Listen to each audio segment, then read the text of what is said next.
Good afternoon. On the 1st and 2nd of May 2014, the Combat Integration Initiative, a program of women in international security, convened a 2-day symposium called Women in Combat: The Experiences of Partner Nations. During the 2 days, attendees heard from partner nation representatives as well as scholars and U.S. service women and men on both the importance of and the challenges to integrating women into combat roles. Our belief is that by sharing the expertise of partner nations who have already fully integrated their militaries, we will provide effective strategies, new perspectives, lessons learned, and better courses of action to the greater community of practice. Canada, Denmark, Norway, and Sweden sent representatives, including women who served in combat specialties and men and women commanders who have commanded mixed-gender combat units. The symposium was sponsored by Senators Christian Gillibrand and Tim Kaine and Representative Loretta Sanchez. Senator Kaine and Representative Sanchez provided opening remarks on the first day. Unfortunately, the events of the first day were not recorded due to Senate rules on private filming in the Kennedy Caucus Room. Therefore, the Women in Combat testimonials and the occupational standards briefings are not included in this video. On the second day, participants reconvened across the street at the Reserve Officers Association for the Day 2 panels and discussions. The third panel was called Building the Ranks: Recruitment, Conscription, or Selective Service. This panel explored methods for recruiting and retaining women in combat units. It also includes a lengthy discussion of how partner nations have approached conscription. Our recruitment process, we have conscript service in Denmark. It's written in our constitution. It goes for all young men that can carry a rifle. It does not count for women, though. But what we have in Denmark is something we started out in '98, is the women's right to serve. So they can volunteer for conscript service. And actually from 2006 this was promoted, so we have had high numbers of women doing conscript service. To give a short description on how it's carried out, when a woman in Denmark turns 18, she will receive an invitation to come to the draft board and conduct her conscript service. As soon as she volunteers, she will be treated the same way as a male conducting his conscript service. Prior to this, to try to motivate the young women, we have what we call inspiration days, where they can join up on different places in Denmark and receive information about education in the army. What are the options? What kind of education can they participate in? And what are the possibilities for a career? It's all done to try to motivate and also demystify what the army is all about. And we have some good experience with that. On this motivation day or inspiration day, they're met by women already conducting service or in the service, and they're met by also male soldiers that are explaining how they interact or giving a brief on how they interact with women in the service. So there will not be any surprises when they show up for the service. We have also in this area we also introduced a thing we call special motivated women, and the reason why we have introduced this is because in Denmark the numbers we need to serve in conscript service are very small at the moment. So actually to go and serve your conscript service, there could be up to 3 years on a waiting list just to get in and do your duty as a Dane. So to try to pick out, when they go on the draft board, women and men, we try to pick out the very best candidates, and those we have categorized into 3 groups, and we will actually put them in front of the line to make sure that they will not disappear from us. So we get them when they're most motivated. And we've done that. It's actually something the politicians has pushed down on us because they saw the problem with the long waiting lists. And since the women were not it was not a constitutional I'd say demand. They had to go to the conscript board. They would just leave again if they have to stand on a list for 3 years. So they had to make sure that we got the right women in our service. So they have introduced that and pushed that on us. And actually we found out that it's quite a good decision the politicians made at this point, because we have seen an increase in our raise in our numbers that we are hiring for contracts. So that's very good. To be especially motivated means you're in a very good shape, you have very good education, you have very good physical strength and psychological strength. And all that is sort of measured on the draft board when they go there. Right.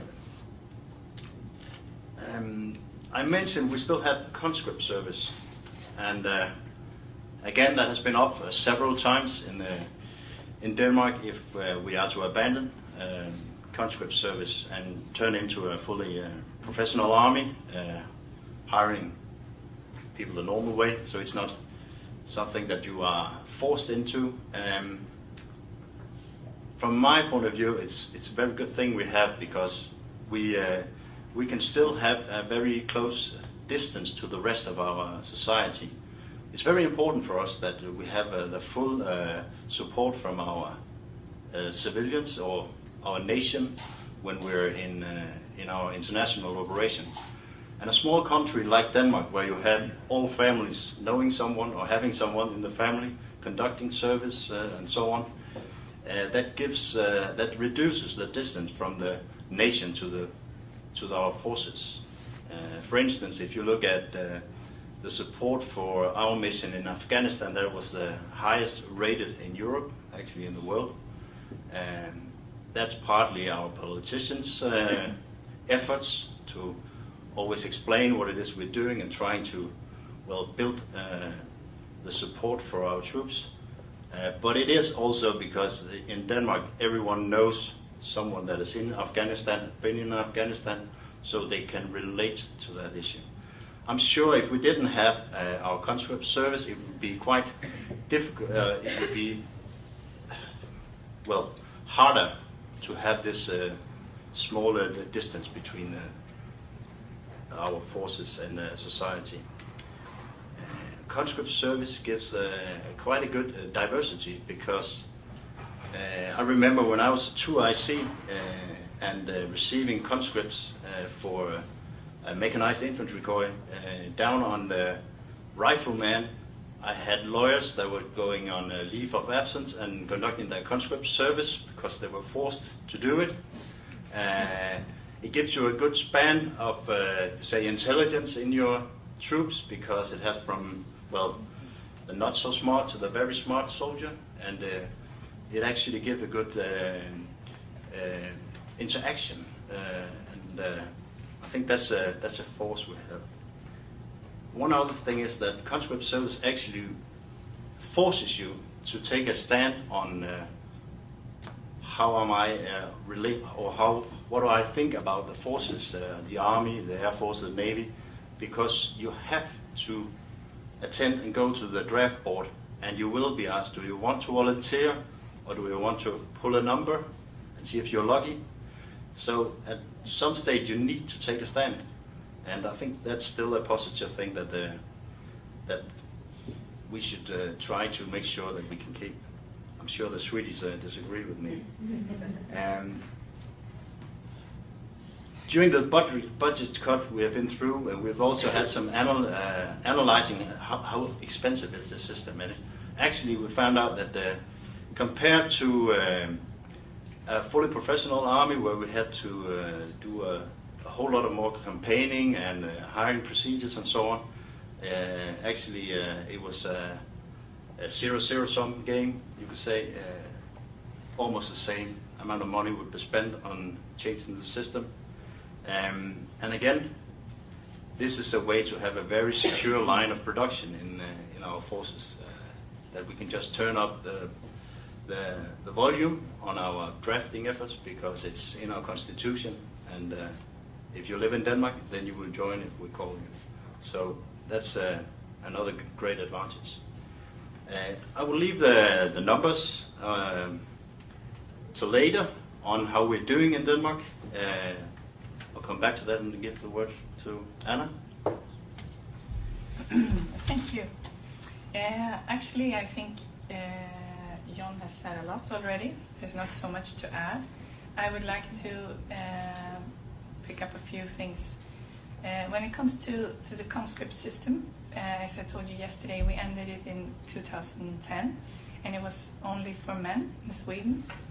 And in 2010 it was put to rest, so it's a law that can be reinstated, and now it's for both men and women. And on the basis that the Swedish Armed Forces promoted it in this way, I feel I have the mandate to say that I agree actually with a lot of things that John said, because with a conscript system you have this just English förankring. You have this Simple system. no, Robert, help me. Förankring. You have in your country, in your nation, you have this sense that it's important, that it concerns. Yes? Patriotic? No, not that word. Support from the people. Yes, exactly. It's about support from the people and feeling that they're involved and that they are part of the nation's defense. That's what I want to get at. And with a conscript system, you have this. This is, I would say, the positive side to it. But I would also say that if you do that, it should be for both men and women. Because if it's only for men, you take away the basis of equality in it. It's just, you can never be equal if you're there on unequal terms, so to say. So when this issue was taken up politically before 2010, this is what the Swedish Armed Forces promoted, that everybody should be eligible for drafting, for conscript. And that was not the case. The politicians, they chose differently. So today we have the challenge of recruitment, and I will not describe them because many of the directed recruitment efforts, and that is towards both men and women, I would say, they look the same as they do in Denmark. And what can be said is that there's a lot of effort put in, that it is always a man and a woman in these directed recruitment efforts, so that if you go to a high school, for instance, so that the young men and women feel that it's directed towards both groups, so to say.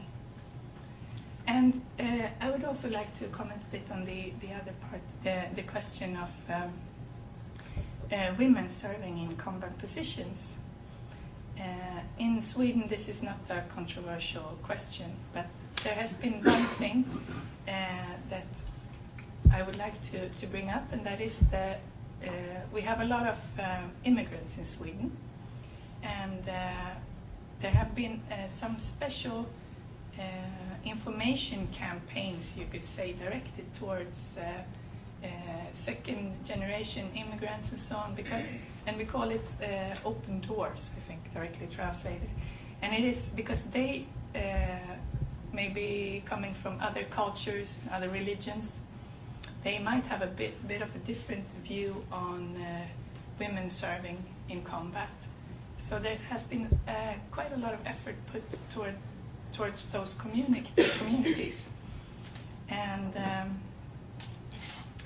especially, I guess, if you come as a refugee to Sweden from a conflict area. I think I'll stop there.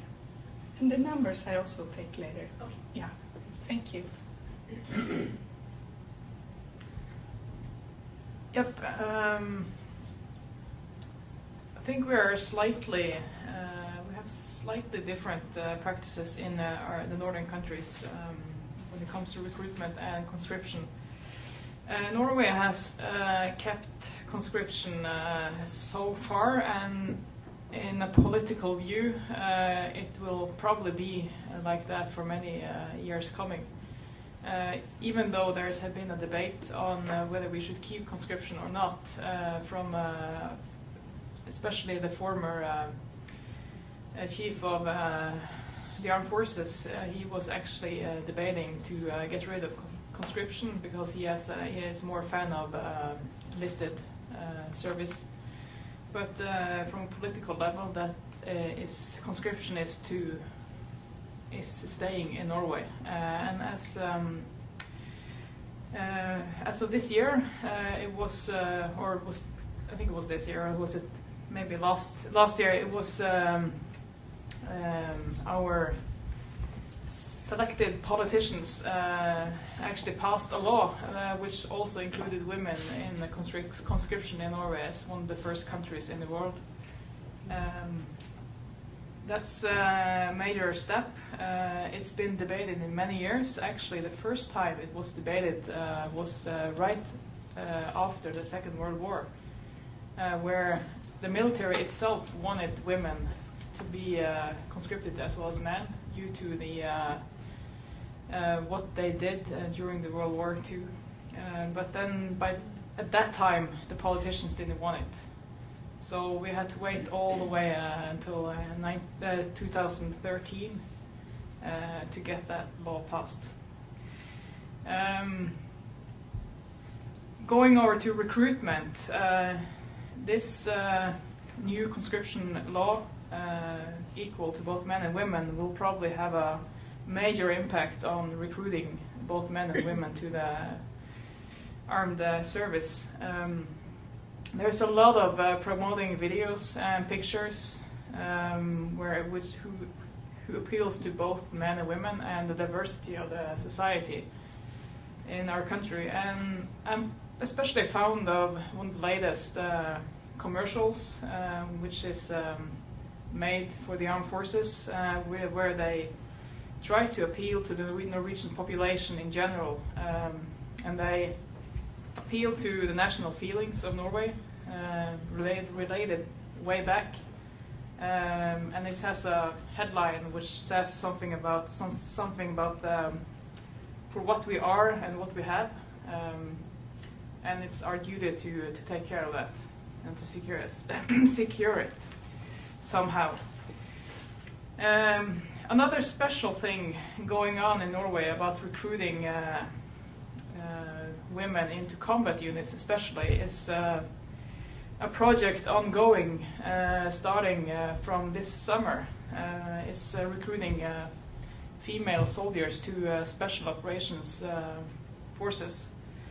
And they're going to start this fall with their own platoon only for female soldiers in the special operations forces in Norway. And the intention and plan for that platoon is to actually, and it's their own initiative, it's the special forces who has taken the initiative. It's not political, but of course it's supported by the politicians, very much so. But the intention is to recruit women into that unit and train them and make them able to meet the standards required to become a special operations operative at the other end. And they have given themselves about 3 years, I think, to see if that project is working or not. And the goal is to see whoever can meet the standards will probably become the first 1 or 2 female special operations operatives if they succeed. So it's just a way of helping them to meet the standards. It's not lowering any standards at all. Just to point that out.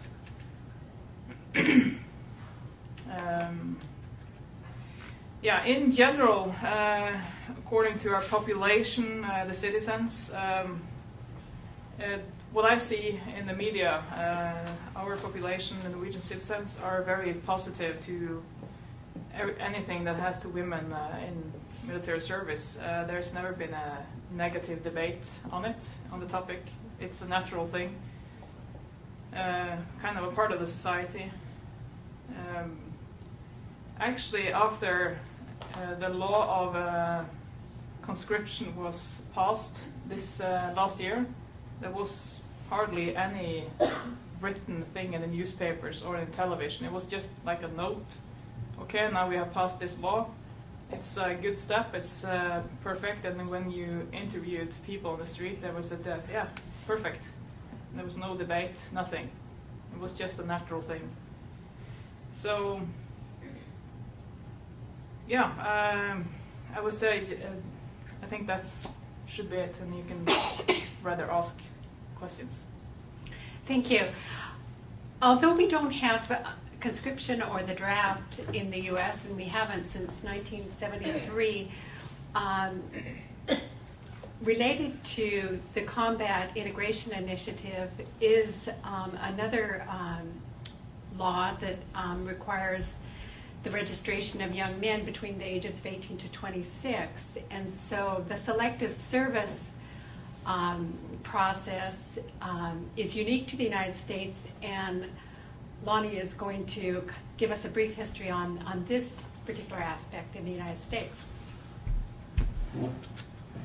So I have a fancy nameplate here because I was a last-minute add-on. I know a little bit about serving in the military. I spent 24 years in the United States Air Force, retired 17 years ago as an NCO, a Chief Master Sergeant, which is an E9. 1% of the force are promoted to E9, and a smaller percentage of that 1% are women. Up until this morning, I didn't know a whole lot about Selective Service, but I think I'm going to pass on, as I was asked to do, the history and a timeline and how that all led into a resolution that the Reserve Officers Association has submitted. So for almost 100 years, Selective Service, by law, requires, as Colonel Cope said, men ages 18 to 25 to register. Their 18-year-olds are required to do that within 30 days of their 18th birthday. And it's pretty much served as a backup system to provide manpower for the United States Armed Forces.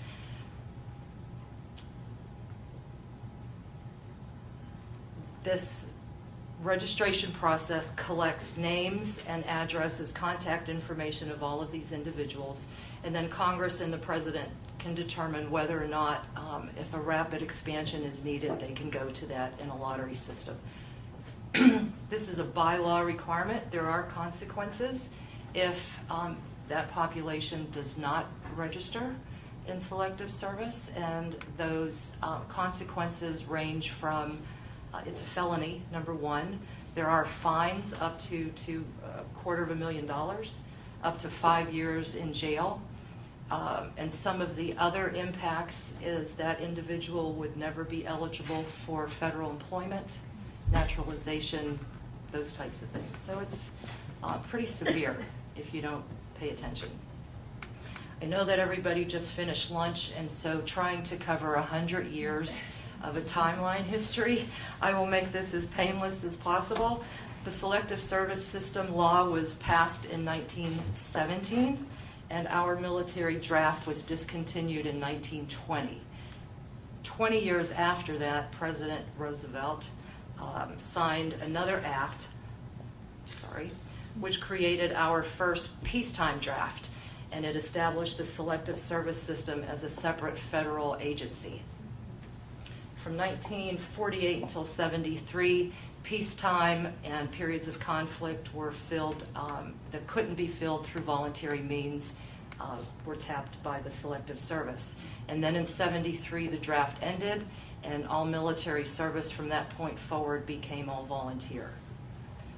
Okay, so that said, the Selective Service continued as pretty much a standby service.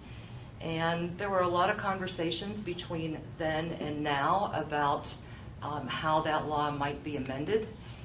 It was not until 1980, President Carter asked that the registration process be reactivated, and I think that was pretty much in response to the Soviet invasion of Afghanistan, and it's been in place pretty much since then.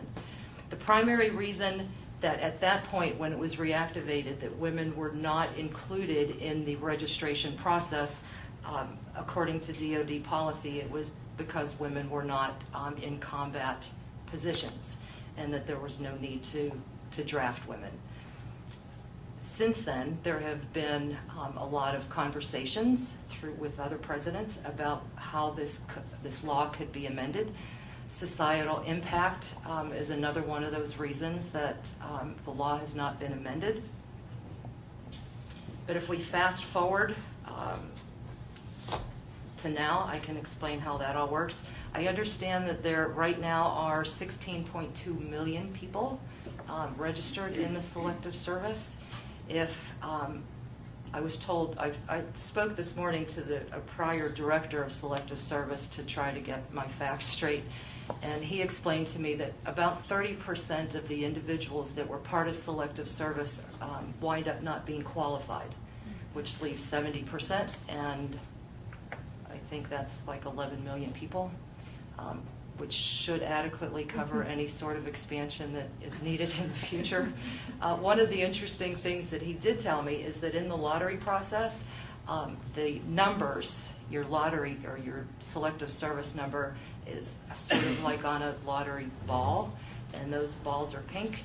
I'm going to have to think about that one, but I digress. So why are women not subject to Selective Service registration in the draft? Because that's the way the law is written. The law says that male persons are required to register. And if that's to change, it will require Congress making that change. Not to say that the law hasn't been challenged. Back in 1980, a group of men from Pennsylvania filed suit in Pennsylvania at the district court level. The Supreme Court, I think it was 1981, the Supreme Court reversed the decision of the district court and upheld that ruling.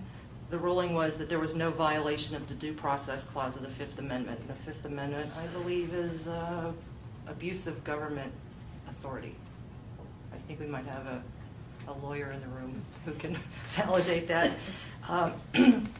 So here we are in 2013, and in January of 2013, then Secretary of Defense Panetta announced the end of the direct ground combat exclusion role for female service members. The change was intended to ensure that the best qualified and the most capable service members, regardless of gender, be available to carry out the mission.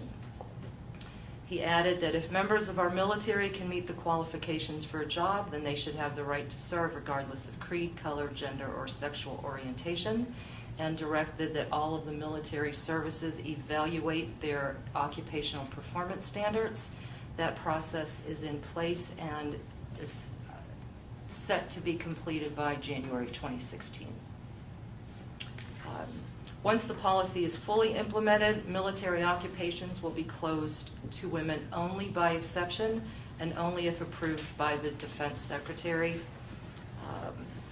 That's everything I have on the history of Selective Service. As a side note, 14%, talk about numbers, 14% of the active duty force are women, 18% of the reserve component force are women, and during the past 10 years, 275,000 women have been deployed.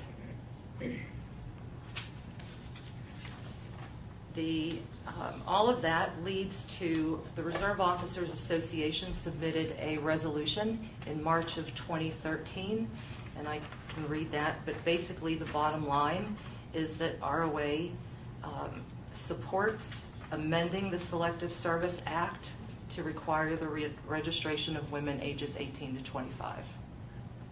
Commend the ROA for doing that. Thank you. So that is where we stand with the Selective Service process in the United States. And ROA does have the resolution, and we'll have copies available later in the session for anybody that would like to look at that.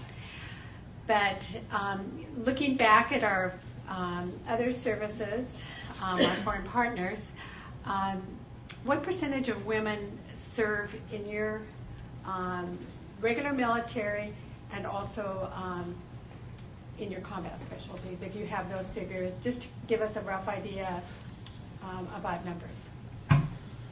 Yes, and I'll get back to this. Is where we are not that successful.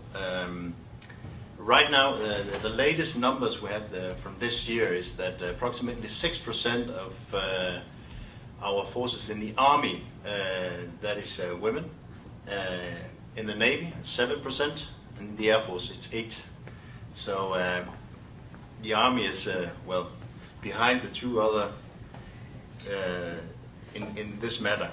And you could also ask the question, why are we not able to raise the numbers, since we have conscript service where we have actually a lot of women. This year we have 25% of all our conscripts are women.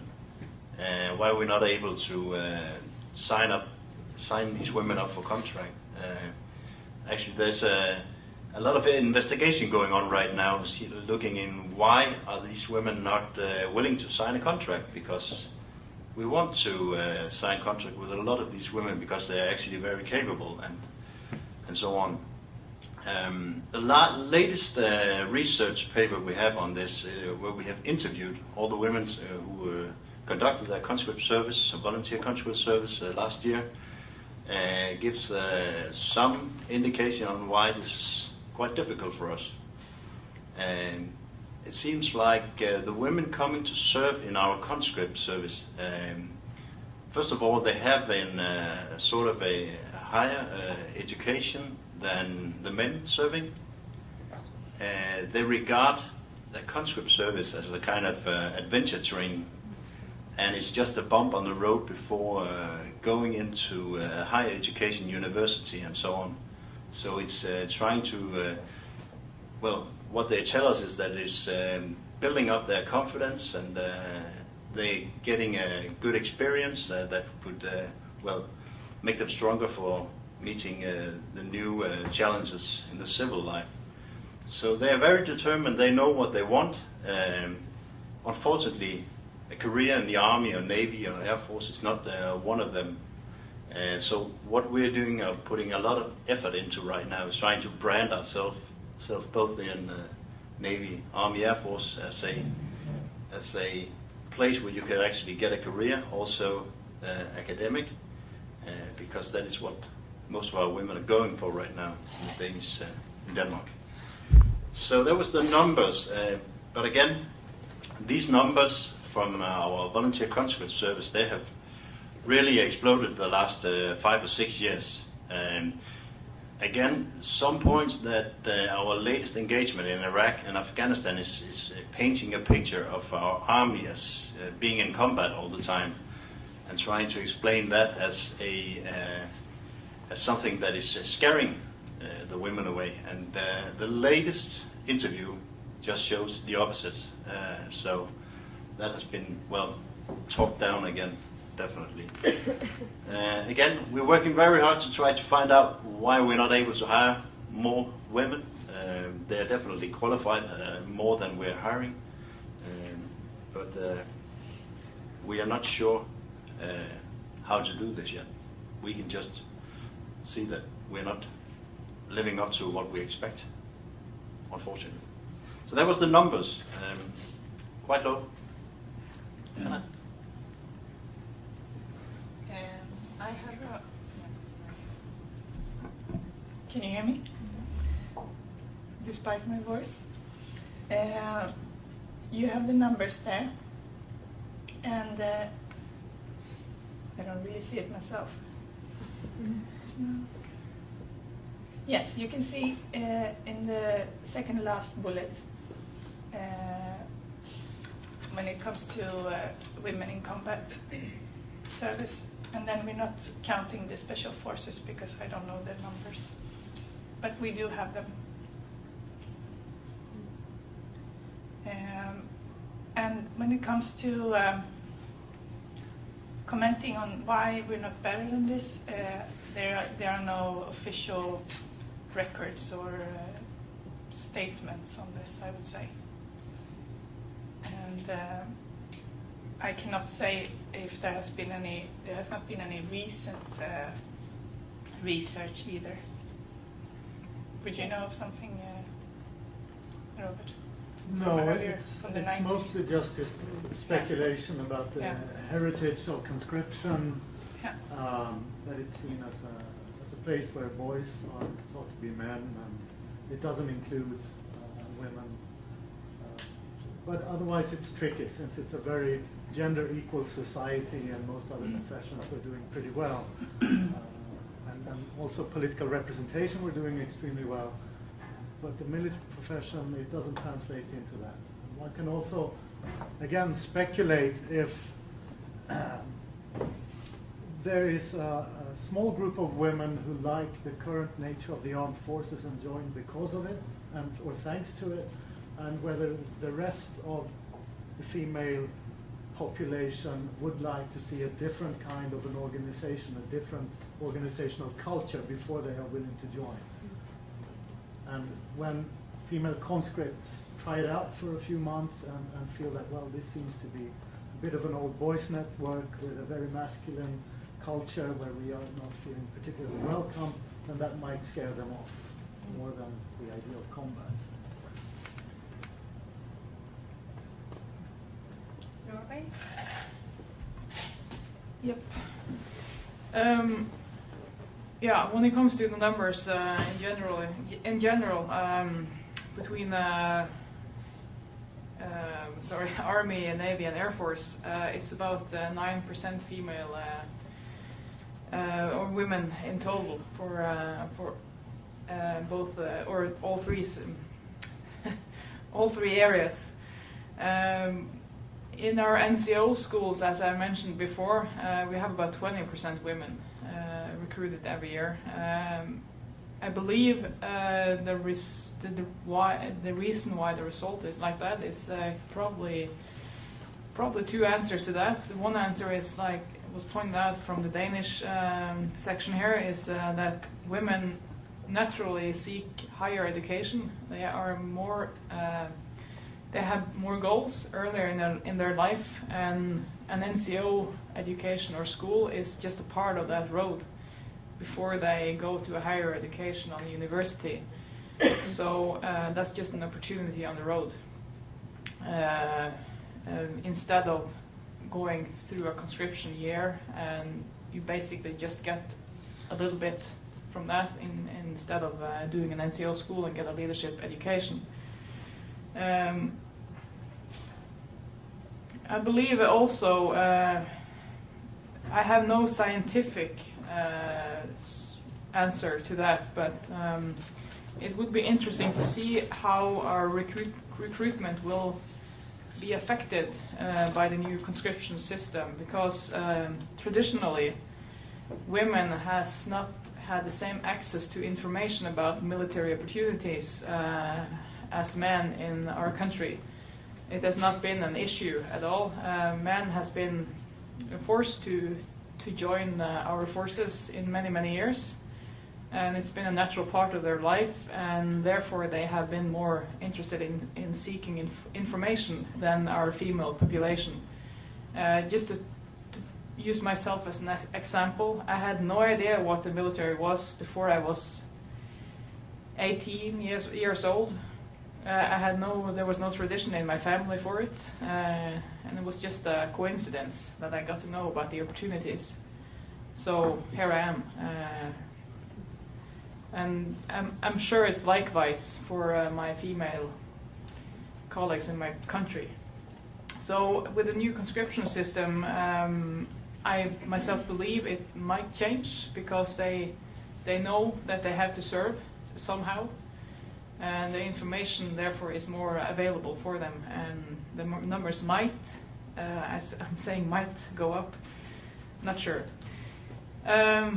Yeah, and for the special forces, like I said, there is no operatives right now, but there is about 4 to 5% support people working within the special forces units, like logistics and communications, personnel officers, etc., who are within the special forces units. Yeah. Within our military services, when people leave, they do an exit survey, if at all possible. Do you have any sorts of means to appraise, why they're leaving at all? And would you care to comment on that?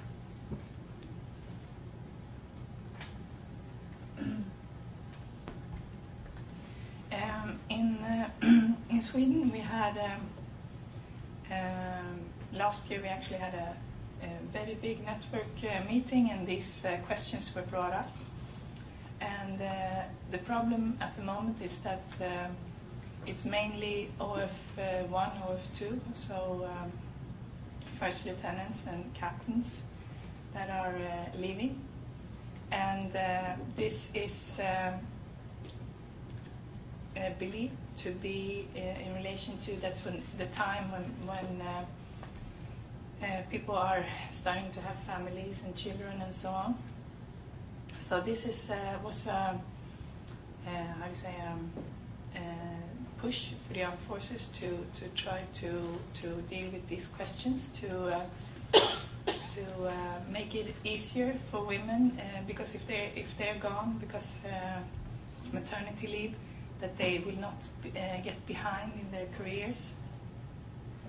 And this is of course not new, but there's been another effort again to really make sure that on battalion level that this is looked into.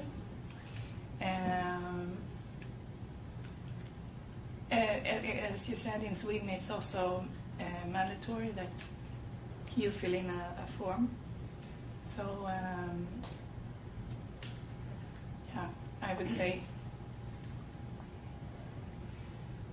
yeah, it is. Okay. Yeah, no more. Additionally, how do the citizens of your country perceive women serving in combat? It seems that they're okay with it because your politicians have accepted it, but do any of you have anything else to add in that regard?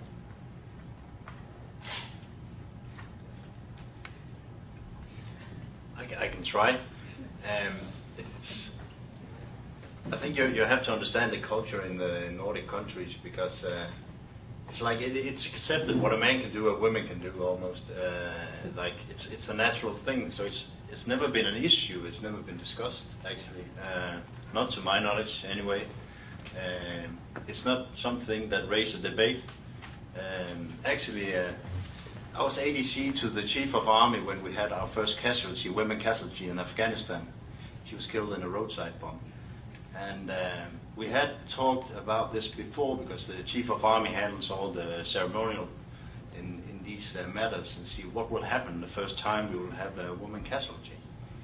And we were like trying to put up scenarios. How do we counter the press and so on, the media on this? And but actually when it happened, there was very little response. So it's like it's accepted. It never becomes an issue. I think it's because our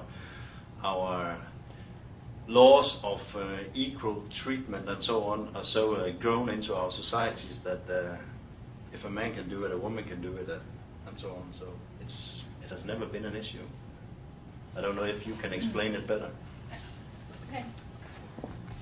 I lost my thread a bit earlier, but now I'm back onto it. I wanted to make an example because, or a comparison, I should say. If you talk about women leaving for maternity leave, there's also, alongside that, it's also a lot of encouragement for men to take their parental leave too. And this is a way to try to, because maybe to just give you some idea, in Sweden it's about 80%. You have a period of parental leave, and that is divided equal between both parents. And at the moment, women are taking 80% of that time, and men 20%. And this is, of course, also a way to try to deal with these questions in the armed forces. If men take more of their time, then it won't be such a big issue that women go away for 6 months or something. That's what I wanted to say. I can just add that we share 16 months of parental leave in Sweden at almost full pay. So we can, Fantastic. or is it 18 actually? 450 days Wow. for each children. Right. Yeah. Some of you in the past have mentioned some economic issues that go along with this. Could you share some insight with regard to that? That was me. We have been through a 15% reduction in our budget over the last year, and we are still trying to implement all these reductions. And during that process, where we had to find a 15% reduction in our defense, that was a time where we took up the Conscription service again and looked closely on it and see, well, can we save any money here without hampering our effectiveness? And actually, the cost-benefit analysis on this one said, no, the Conscription service, the alternative will cost the same. So that's what one of the big McKinsey firms told us that time. It was not the defense doing that investigation. It was a consulate firm. So. Thank you. Although I have a lot of questions, I want to give some time for the audience. So, I have a question about what you're calling conscription. For me, that means draft, that you're drafting people automatically without their choice. But what you're describing sounds to me like there's an element of choice here of whether or not they're going to serve. Can you clarify what you mean by conscription? I can try to explain the Norwegian way, because we are the country with a conscription here. How it works in Norway is that every male and now female, when they reach about 17 years, they have to meet for a selection process, a pre-screening process, which is mandatory. And through that pre-screening process, you are put on a list. That pre-screening requires a health check, minor physical test to see if you're fit to serve. If you're not fit to serve, either on a physical, because you cannot meet the physical or health standard, or the psychological standards, then you're out of the system. And of those who are fit to serve, about 30% of the total mass of those 18 to 19-year-olds, old men and women who are suitable will be able to serve. And we are able to pick the most motivated men and women to serve right now, because we don't need that much. So we try to find those who are suited to serve or fit to serve, and then we choose those who want to as much as possible. And if there is still a lack of people, we start going down the list and pick the people that we need, that require the standards that we need. So and then when they are ready to serve, they're in the service for 1 year, and after that, when you finish your conscription, you're put on a list for the next 3 years. So if there should be a crisis in Norway, whatever, you could actually draw back those people and boost up our service to protect the country or whatever. And after those 3 years, you go back as a kind of as a reserve. There's the reservist until you turn 44 years old, and that's when you kind of retire. And from those conscripts, we also recruit for our enlisted service, which is the professional part of our armed service. So just a few percent of some, I'm not sure how many or how high the percentage is between conscripts and enlisted, but we need a certain amount of enlisted soldiers each year. And from those who have done their conscription year, they are recruited to sign a contract and stay in the military for 3 years in a time, and up until 9 years is our requirements as of now. And how do you select specialties? Are they drafted into the combat arms, or like are they conscripted? That's a concern here, is that women will be forced to serve in the combat arms. Is it a choice in Norway or no choice? We try to pick people through motivation and through employment, or what do you call it? Aptitude? Advocate. So whether you are a man or a woman, if you want to serve in a combat unit and is motivated for it and you can meet the standards, you are welcome to serve. But it's not necessarily you're not necessarily forced. So every unit have a requirement of things they want, and we try to meet those standards as best as possible through the conscription. Any other questions? Chantal? Yeah, I wonder if you're doing any analysis on the background of both the men and women who are I guess in the conscription service, what's their background? You've mentioned that some of the women are higher educated, that they see this 1 year as sort of an adventure year, and then, sort of a boost training kind of thing, and then they go on and do something else. But if you look at the broader background between them, any other differences that spring to mind? The report is in my case. The women are a bit older than the men volunteering for conscript service. The general impression is that the women are a bit more mature when they join the forces, and that also affects their service. They're very determined on what they want, and the young men just coming out of college or whatever, high school, they're not sure. They haven't really decided what the future will be like. So they are much more easy to manipulate, if you want to say that. The women, they are a bit more tough to try to make them choose another direction than they have planned.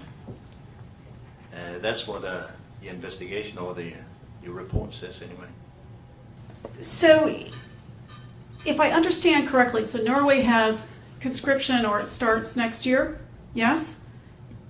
Or it started this year? We have a conscription. We had conscription for men since. No, but I mean for universal.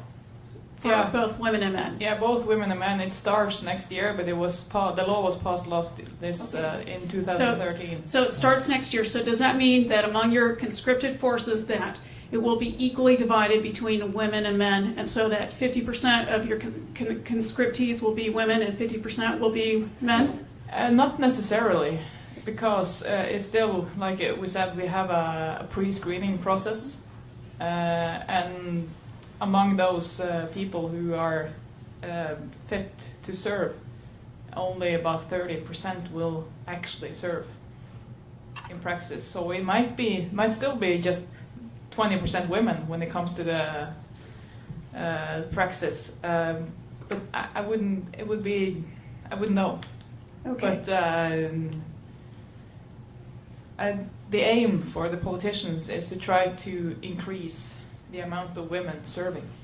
And who makes those determinations? Who sits on those boards to make those determinations in terms of whatever standards are there, whatever motivation, et cetera, et cetera? We have our own section in our armed forces who works only with conscription and drawing those people into the conscription system. They will be the ones who actually do the job, picking the right people for the right profession, according to the standards set by each service in our armed forces.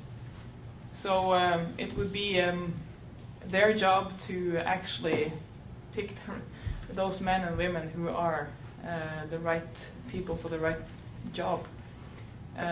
So yeah, the responsibility lies firstly on the politicians and secondly on the chief of the armed forces to actually let them know how they want it.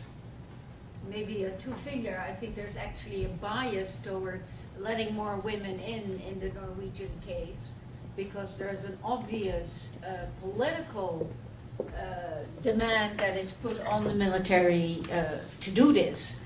So they might actually, push a little bit more women into the service. And yeah, let me just point out that earlier it has been a right to serve both for men and women, or for women it's been a right to serve, for men it's been a duty. Now it's a duty for everyone, but it doesn't mean necessarily you have to serve because we don't need 100% of the population to serve. We only still need 30%. But it's still a duty. So if you are pointed at, you're going to meet and serve. Right. Certainly their numbers are going to increase because 50% of the pool is women. One of the things that the U.S. military is struggling with is standards. Is there the same standard of proficiency or qualification for the men and the women? What does Norway's how are they going to tackle with that? Are the standards going to be the same as far as figuring out if they're competent enough? Yeah, when it comes to combat occupational standards, regular combat standards, they are the same, no matter what. When it comes to physical standards, like running a 3K run, taking push-ups, pull-ups, and sit-ups, whatever. Those are actually divided between the genders as of today, but the physical standards are revised as of today, and they will be revised in case of meeting the occupational requirements for each unit, more or less. I know the debate going on in Norway is that they still want some people still want it to be a separation between the genders when it comes to physical standards. And some of us, I would say, myself included, my opinion is that it should be the same. If you want to serve in the special forces, you ought to meet those standards, no matter what, if you're a man or a woman. As long as you meet the standards, you're okay. But I know there are both politicians and higher commanders who believe that a different standard for men and women is the right thing to do. So I'm very excited to see those new standards when they come on the physical tests. And I'm going to be the first one to fight them if they're different. Thank you for your time. I want to special thanks to Chief Burnett, Captains Berg and Borson, Major Adamson, and now we will be taking a 50-minute break.